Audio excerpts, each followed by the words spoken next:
Welcome to Future Energy Insights, brought to you by the World Future Energy Summit. I'm Rob Jones, partner at B2B Connect. In this episode, we focus on finance. We begin with transition finance, critical for funding in hard-to-abate sectors. Our first guest is Vanessa Havard Williams, OBE, Chair of the UK's Transition Finance Market Review. Vanessa has helped shape transition finance in the UK and beyond, and the Market Review helped define how capital can credibly support the decarbonisation of high-emitting sectors. Vanessa, as the chair of the UK Transition Finance Market Review, from doing that work, what sort of key challenges and complexities did it highlight? When we looked at how do you make the UK a leading hub for high-quality transition finance, there were a number of things. There were lots of people who were a bit focused on how do you define transition finance in a very, very thorough way. And we didn't do that. There is a real need for public finance. So using your public finance in a strategic way to catalyze transition. And we're talking about whole of economy transition. And above all, I think whether you're a government or you're a company, you need a credible, investable plan. You need to collaborate to deliver the plan, and you need evidence of implementation. And that's what we tried to work through. Is it worth us maybe just stepping back one and also saying, transition finance is very much used for the hard stuff, the hard to abate sectors, Yes. etc. So there are some challenges around that, particularly as maybe sometimes I guess they're quite big infrastructure projects. Some investors want to be associated more with the greener. So green is easier, I think. It's a more defined universe. We've been doing it for longer, so we understand that. You're right. Transition finance focuses principally on high emitting and hard to abate sectors. Each sector has a different pathway. Different countries have different trajectories. So you end up getting granular quite quickly. And I think originally some of the initial transition instruments were probably a bit loose. And so there is additional concern about transition washing. So having robust structures is important. And one of the things that we thought about in the review was the importance of having transition within strategy. So you have a transition component in your business strategy, and it should be a robust one and performable. So before we move into looking a little bit more globally at how these have to work together, for the UK, what were the key findings and recommendations? A big piece was around real economy policy rather than financial regulation.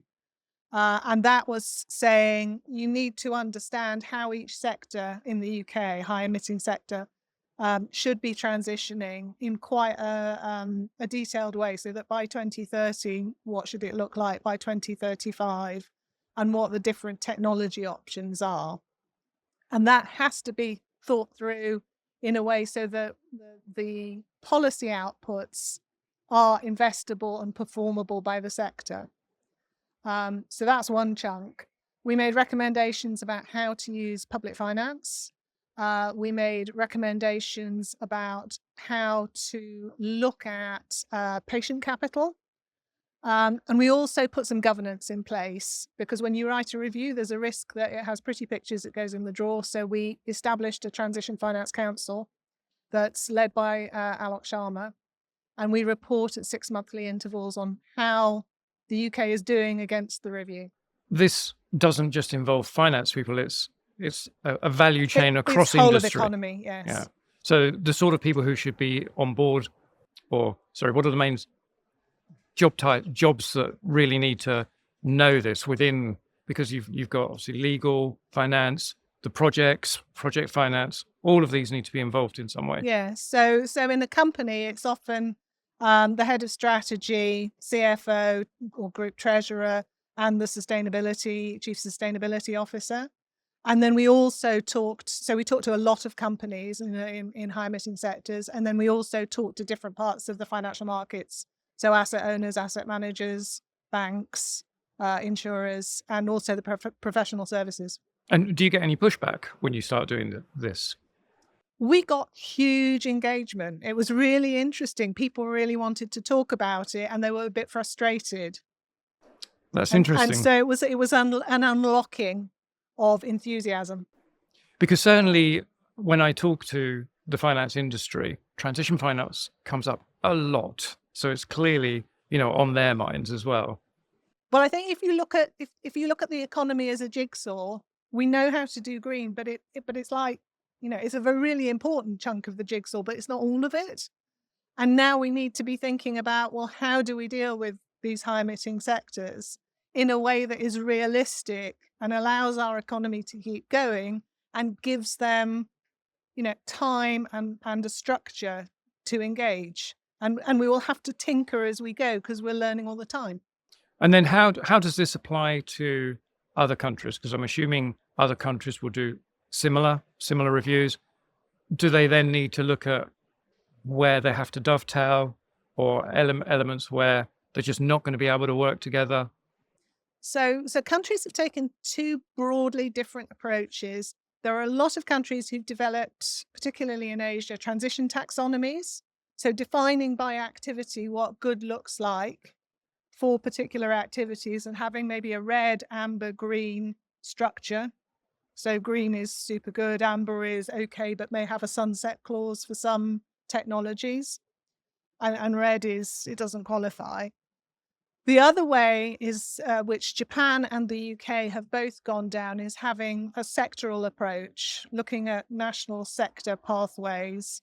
And in the UK, we've very heavily lent into transition planning. Okay, and then for the future, this keeps evolving. Does it have to be reviewed regularly? New versions coming out?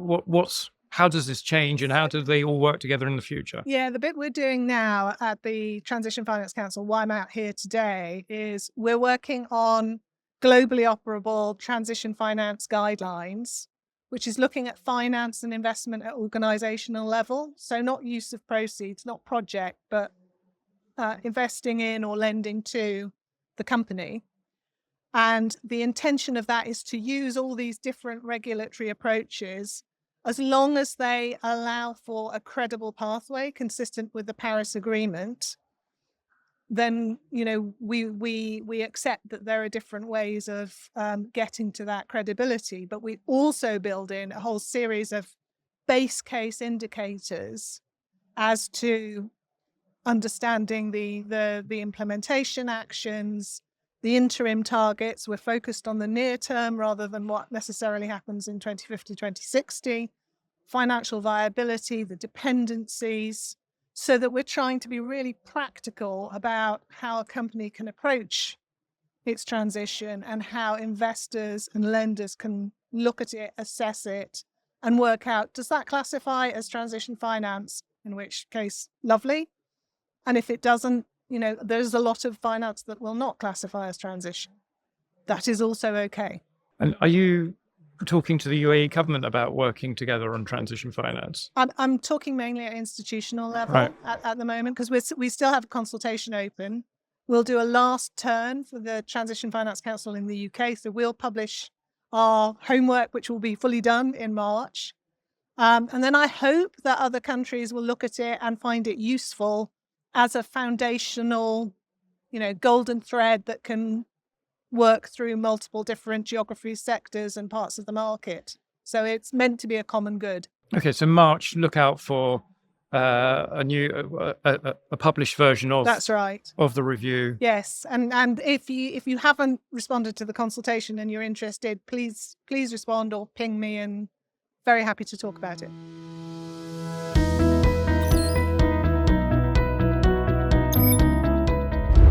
From transition finance, we turn to the ocean and investing in young companies developing new ideas, services, and products in the blue economy. Joining me is Jerome Ternynck, co-founder at Rypples. Jerome, thanks for joining us. Your company focuses on the blue economy. What are the main sort of investments you're looking at or looking for? So we look at emerging technologies that can help us use the ocean in a more sustainable way. And really, when you think about the blue economy, it's really an overlay on everything green. So we look at ecosystems, how you use, preserve, restore ecosystems. We look at ocean data. How do we actually understand the ocean, measure it? We look at blue foods, which is everything about sustainable aquaculture, fisheries, algae. We look at maritime, so the whole decarbonization of maritime. And then last but not least, ocean health. So think circularity, plastics, carbon. So it's really a lens over this green transition that the whole world economy is actually going under. And when you think about the ocean, it's in fact our biggest ally for the transition. And we're just making sure that the ocean doesn't give up on us. So in terms of the types of companies that you're looking for or that you're investing in, I guess, therefore, it must be across that whole gamut. It can be food, they can be technology. Data, obviously, is a growing area as well. Can you give us some insights on what types of companies you're seeing and what types of ideas they're coming through with? That's one thing entrepreneurs are good at. They come up with all sorts of ideas, right? The ones we look at are post R&D, so kind of the technology has been proven. They're entering a commercialization phase. There's a big if true component to it. So if it works, it could actually have system-wide impact. And with strong, resilient founders. We are founders ourselves. And so we look to really partner with people who want to change the world. Examples of areas that we've invested in. So we invested in a company called Coral Vita that does coral reef restoration. So they farm corals on land. They breed corals that are more resilient, and then they outplant them because we're not going to be able to live on this planet without coral reefs. They're dying fast. We're going to have to restore them. This is a massive industry that's growing. On another end of the spectrum, we invested in a company that does underwater Wi-Fi called WSense. Communication underwater is really hard. They've actually used an acoustic signal and defined a protocol like a TCP/IP protocol that actually allows devices to speak to each other underwater, which is really critical for infrastructure monitoring, environmental monitoring. We've invested in a kelp farm that grows kelp offshore because we're like, all the new biomaterials are going to replace plastics and petrochemicals, but actually, where are we going to grow and get the biomass from? And suddenly, if you look at seaweed, which is kelp, giant kelp grows 1 meter a day. So they think about the biomass that you get and the biodiversity benefit. And then if you think, now the ocean could be our farmland, right? Because as last time I checked, we don't have much land left, at least land with trees. So being able to actually farm seaweed and then turn this seaweed into biostimulants for agriculture, into plastic, into leathers. I mean, there's so many downstream applications. So these are some examples. We've made 10 investments last year alone, and there's just so much innovation out there. So you've made 10 investments in the past 12 months. In terms of how you help a company to grow, what is your role? What do you do? Scaling a company, innovation is hard, but scaling a company is really, really hard. And we're fortunate, both my co-founder and I, we both did companies that became unicorns in impact. So we've had to go through that journey ourselves. And what we're really trying to bring to founders is we want to be the core shareholder on their cap table that actually helps them with stability and execution through that phase. The primary route to market for founders who have discovered something incredible that could, save the world, they have to go to venture capital to raise capital. And the VC mandate is actually to maximize risk in the hopes of creating outliers that will pay for the fund. And that's not really what companies need. Companies need a stable shareholder who can help them grow on an optimal growth trajectory, not on an inflated growth trajectory and a premature scaling. And so there's a lot of companies that would be very good companies that could scale very well, that gets hyperscale too early by venture capital. So we're trying to bring some sense to that. And we are a permanent capital platform. We invest out of balance sheet into those companies, and we are the long-term stable shareholder that help those founders kind of cross the bridge from this could work to, okay, now I have a big company. And in terms of the financing gaps, so you look at something like clean tech or any sort of new ideas coming through in these sorts of spaces where they need funding. Where are you seeing the financing gaps? Because people often talk to me about there's a missing middle. You know, you get money at the beginning to get your idea going if people believe in it. If you've grown enough, there's a point where you can obviously get investment, but there's that bit in the middle where you're not quite there, but you're ready to start growing and you need more investment. And that's where the artificial inflation of the venture capital mandate comes into play. So as a founder, you think, well, I could easily deliver 5-10x return to this investor. Why is that not attractive? It feels counterintuitive, right? But the reality is the VC mandate says, I need to aim for 100x. I have 10 companies. One of them will do 100x. Pay for everybody else. I don't care what the other 9 do. That's actually how the best performing VC funds work. And it works beautifully well in software, in tech, but in deep tech, when in clean tech, it's a lot harder. And so I think the missing middle is actually just a capital allocation method that's missing here. And this is what we are trying to bridge. And more company actually are, or more and more investors are trying to bridge it in that way.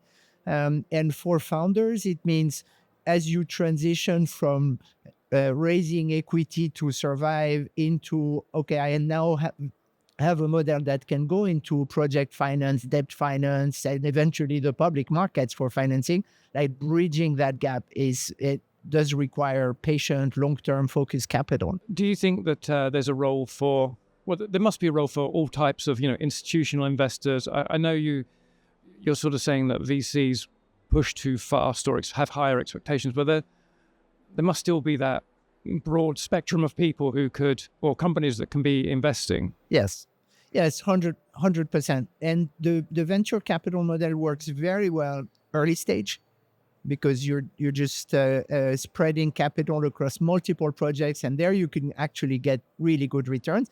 And where venture scales out, it's in that early growth phase. This is why founders talk about a missing middle, because they're not yet bankable by proper finance, but they're already too late / lower returns for venture. But at the end of the day, I think what's really just critical is for founders to find the path to profitable, resilient businesses, and don't rely too much on, I'm going to raise a larger round. This is actually a bit of a one-way street, because you end up building a business that's dependent on raising capital, as opposed to building a business that's making money from actual customers. Are there unique complexities? There must be, to being focused on the blue economy. It's probably a lot easier to focus more on land. Yeah.